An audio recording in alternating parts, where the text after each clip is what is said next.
7. La prosperidad y la fe de semilla. Mucha gente piensa que la enseñanza de la prosperidad afecta solamente a aquellos en los movimientos de palabra de fe etc. Pero sus efectos se sienten mucho más ampliamente. Jesús dijo, un poco de levadura leuda la masa entera, y encontramos que esta enseñanza astuta ha infectado grandes partes del cuerpo de Cristo en muchas maneras. Especialmente en América. Una de las razones principales es que esta enseñanza se ha alineado tan exitosamente con la televisión cristiana. El hecho es, la televisión cristiana puede costar mucho, entonces les ayuda a tener mucho dinero. Y la enseñanza de la prosperidad ha comprobado que trae mucho dinero a los predicadores. Realmente causa que la gente ofrende mucho. Entonces, esta clase de predicadores abundan en la televisión. Pero es una forma enfermiza de cristianismo que se presenta de esta manera. Y no es bíblico en absoluto, como veremos. El Evangelio de la Prosperidad enseña básicamente que Jesús quiere no solamente quitar nuestros pecados y sanar nuestro cuerpo, sino que Él quiere también que seamos prosperados e incluso ricos. No solo espiritualmente, sino realmente bendecidos con todo tipo de posesiones, carros y casas, etc. Toda clase de pobreza y sufrimiento se considera como una maldición, y sabemos que Jesús vino para liberarnos de la maldición. Por supuesto que hay algo de verdad en esto. Si no fuera así, esta enseñanza falsa nunca hubiera sido aceptada. Pero la Biblia aclara que los seguidores de Jesús tienen que contar con compartir su sufrimiento, Romanos capítulo 8:17, Lucas capítulo 14:27, etc. Las Escrituras hablan también vez tras vez acerca de la afinidad de Jesús con los pobres y su oposición contra los ricos. De hecho, el peso de las Escrituras acerca de este tema es asombroso. Me sorprende que los predicadores de prosperidad puedan ser admitidos con las cosas que dicen. Básicamente hay un solo versículo en el Nuevo Testamento que menciona prosperidad. Y hay docenas y docenas de versos que dicen lo contrario. Este uncio verso es 3 Juan capítulo 2, yo deseo que tú seas prosperado en todas las cosas, y que tengas salud, así como prospera tu alma. Ahora, es interesante notar el verdadero significado de la palabra prosperar en este verso. El erudito del griego, W.E. Vine, dice que simplemente habla de la prosperidad de la salud física y espiritual. Entonces no habla de dinero en absoluto. Como dije, este es casi el único verso del Nuevo Testamento que los predicadores de prosperidad pueden usar. Cuando son honestos, tienen que admitir que la mayor parte del resto del NT es directamente en contra de ellos. Quiero animar a cada uno que desea investigar este asunto, que consiga una concordancia y busque cada verso en el Nuevo Testamento que contenga una de estas palabras: 1. Rico o riquezas, 2. Dinero, 3. Pobre, 4. Posesiones, 6. Tesoro, 7. Vender, etc. Usted se sorprenderá de cuán fuertes son las escrituras del NT acerca de este tema. Yo hice este estudio hace años, y me sorprendí de lo que encontré. Al buscar la palabra rico o riquezas, usted encuentra escrituras como esta: ay de vosotros, ricos, porque ya tenéis vuestro consuelo. Lucas capítulo 6:24, cuán difícilmente entrarán en el reino de Dios los que tienen riquezas. Lucas capítulo 18:24, los que quieren enriquecerse caen en tentación y lazo. Primera Timoteo capítulo 6:9, vamos ahora, ricos. Llorad y aullad por las miserias que os vendrán. Santiago capítulo 5 2.1, hay muchas otras similares. Búsquelas y verá. Encontramos que cuando Jesús predicaba sobre los principios del reino de Dios, se ponía fuerte en esta área. Cuando el joven rico se le acercó, le dijo: vende lo que tienes, y dalo a los pobres, y tendrás tesoro en el cielo, y ven y sígueme. Mateo capítulo 19:21. También a sus propios discípulos les dijo: vended lo que poseéis, y dad limosna. Lucas capítulo 12:33. En nuestro capítulo anterior, sobre el diezmo, discutimos todo el asunto del dar en el Nuevo Testamento. Como vimos, no hay ninguna ley que diga a los cristianos que den 10%.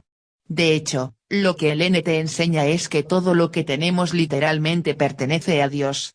Mucha gente declara, todo lo que tengo es de Dios, pero no actúan según ello. En el Nuevo Testamento es claro que se esperaba de los cristianos que vendieran cualquier posesión, tierra o casa que no era realmente necesaria, para dar a sus hermanos y hermanas necesitados, especialmente las viudas y los huérfanos. Seguramente no daban su dinero a predicadores ricos en la televisión. Y tampoco ofrendaban para construir un nuevo local de una iglesia. Estas cosas no existían. Ellos daban de corazón, y mientras una parte fue para apoyar el ministerio, la gran parte del dinero fue para alimentar y vestir a los pobres. Vea Hechos capítulo 2 44 y 45, capítulo 4 34 al 37. Algunos quieren regresar al Antiguo Testamento y usar a personas como Salomón o Abraham como ejemplos de personas ricos. Pero ellos no se dan cuenta de que el Antiguo Testamento es un tipo o sombra del Nuevo. Colosenses 2:16, Hebreos capítulo 10:1. El Antiguo fue un pacto físico, con un templo físico y rituales físicos, etc. Así eran también las bendiciones de Dios mayormente físicas y materiales. Pero hoy tenemos un pacto espiritual, un pacto basado en el corazón, con bendiciones mayormente espirituales. Por eso no debemos buscar las riquezas del Antiguo Testamento hoy. Vivimos bajo un pacto diferente. Es muy obvio desde el Nuevo Testamento que no existe el Evangelio de la prosperidad. De hecho, es lo contrario. Jesús dijo, bienaventurados vosotros los pobres, porque vuestro es el reino de Dios. Lucas capítulo 6:20. Y Santiago declaró, no ha elegido Dios a los pobres de este mundo, para que sean ricos en fe y herederos del reino que ha prometido a los que le aman. Santiago capítulo 2:5. Jesús dijo claramente que no podéis servir a Dios y a las riquezas, Mateo capítulo 6:24, sin embargo es obvio que muchos cristianos hoy en día intentan servir a ambos. La enseñanza de prosperidad nos anima a hacer esto. Es una falacia muy peligrosa y dañina. ¿Entonces Dios quiere bendecir a sus hijos o no? Por supuesto que sí. Pero Él quiere bendecirnos para que podamos dar más, no para que podamos acumular más lujo para nosotros. ¿Cómo puede ser correcto que algunos cristianos sean ricos y abundantes en dinero y posesiones, mientras al otro lado de la calle hay cristianos que apenas tienen que comer? Escuché una profecía de que el movimiento venidero de Dios, entre otras cosas, se edificará sobre el dar de manera extravagante a los pobres. Yo realmente creo en esto. Estoy convencido de que es una prioridad muy alta en la agenda de Dios. Fe de semilla. Es importante hacer aquí algunos comentarios sobre esta enseñanza, porque muchos predicadores de televisión la utilizan para presionar a la gente para que ofrenden a su ministerio. Esta enseñanza equivale a la doctrina de dar para recibir, que abiertamente tuerce las escrituras. Cuando un predicador dice algo como, siembra una semilla de $100 en mi ministerio hoy, y Dios te devolverá 100 veces más, entonces está operando desde esta doctrina de la fe de semilla. En realidad dice dar para recibir. La motivación para dar no es tanto el querer bendecir a este ministerio, sino recibir algo a cambio de Dios. La motivación es torcida. ¿Realmente creen que Dios bendecirá algo que viene de un corazón tan falso? Pero algunos predicadores aman esta doctrina, porque les permite acumular grandes sumas de dinero. Y sorprendentemente, las investigaciones demostraron que los pobres y necesitados son los que ofrendan con más frecuencia para estos predicadores de televisión. ¿Por qué? Porque ellos a menudo sienten que solo un milagro financiero puede salvarles. Es bastante común que cristianos desesperados ofrendan y ofrendan, mucho más allá de sus posibilidades, en la esperanza de que Dios los rescatara. Algunos incluso pierden sus casas. Y los ancianos y enfermos a menudo dan de manera sacrificial, en la esperanza de alguna mejora. Muchos predicadores están muy conscientes de la clase de personas que están explotando. ¿Cuán enfermizo es todo esto? Como dijo Jesús en Mateo capítulo 23:14, «Ay de vosotros, escribas y fariseos, hipócritas. Porque devoráis las casas de las viudas. Yo tiemblo al pensar en el destino que espera a algunos de estos predicadores en el día del juicio. Mucho del razonamiento detrás de esta enseñanza de la fe de semilla es una distorsión del sembrar y cosechar, lo que es un concepto bíblico.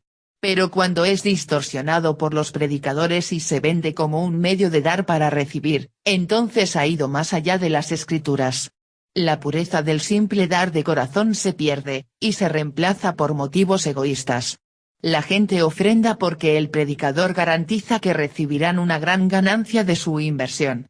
La motivación es tan equivocada que no me sorprende que esta doctrina haya producido un fruto desastroso en la Iglesia.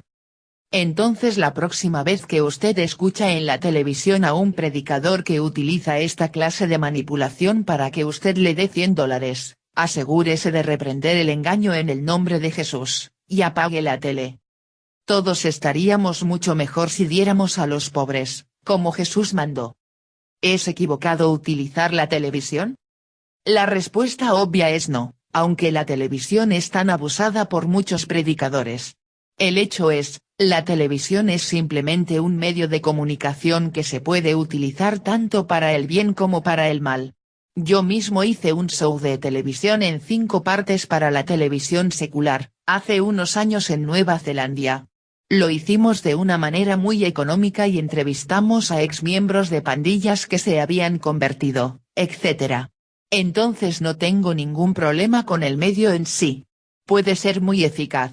La pregunta crucial es cómo la utilizamos, cuánto dinero estamos gastando, y si estamos presentando la palabra de Dios pura y sin mancha. Realmente es importante qué clase de Jesús representamos ante el mundo. Este es el gran problema con mucho de la televisión cristiana hoy. Esto es lo que trae desgracia al nombre de Cristo. Y Dios no avalará esto. Recibí el siguiente email de alguien que tuvo una experiencia reciente con la televisión cristiana en América.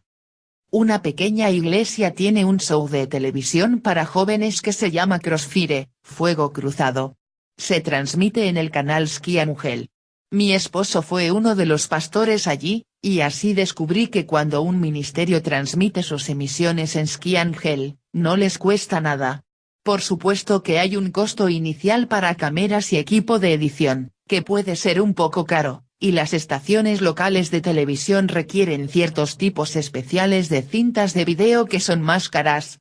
Sin embargo, después de esto me pregunté a menudo a dónde van los millones en algunos de estos grandes ministerios conocidos. Entonces no es cierto que cuesta una fortuna llevar algo a la televisión en América.